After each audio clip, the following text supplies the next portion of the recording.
No one there had ever seen his face. They only knew him as the new owner on paper. He had refused to hold any meeting with them. He wanted to watch how they behaved without knowing he was there. He picked up his phone and called the warehouse manager assigned to supply the new restaurant with fresh food items. "Please prepare all the supplies for the restaurant for this month," he said. "I will deliver them myself." The warehouse manager was shocked and confused, but did not ask questions.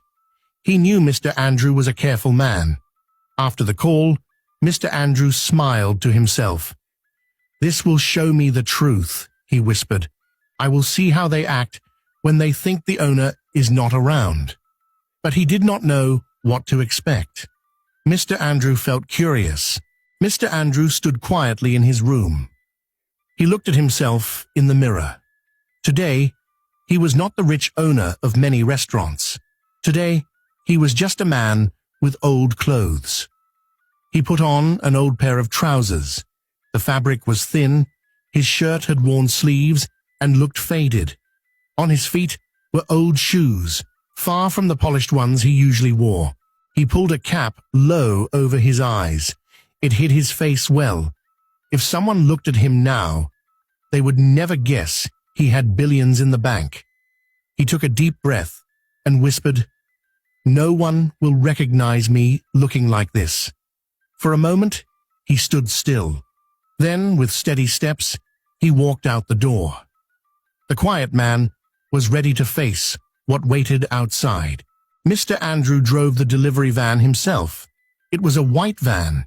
No one would think the man behind the wheel was a billionaire. He parked a short distance from the restaurant and looked around.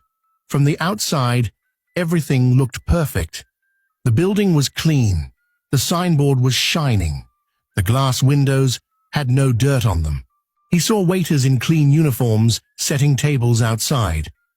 Two of them helped an old woman find a seat and even pulled the chair for her. Inside the glass window, he saw chefs moving around. One wiped the counter, another arranged fresh vegetables on a tray. Everyone looked busy and serious. They worked like they loved their job.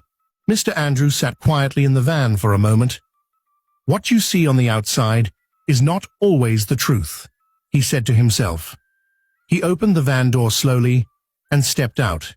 It was time to go inside and see what was real. Mr. Andrew picked up one of the heavy boxes from the back of the van.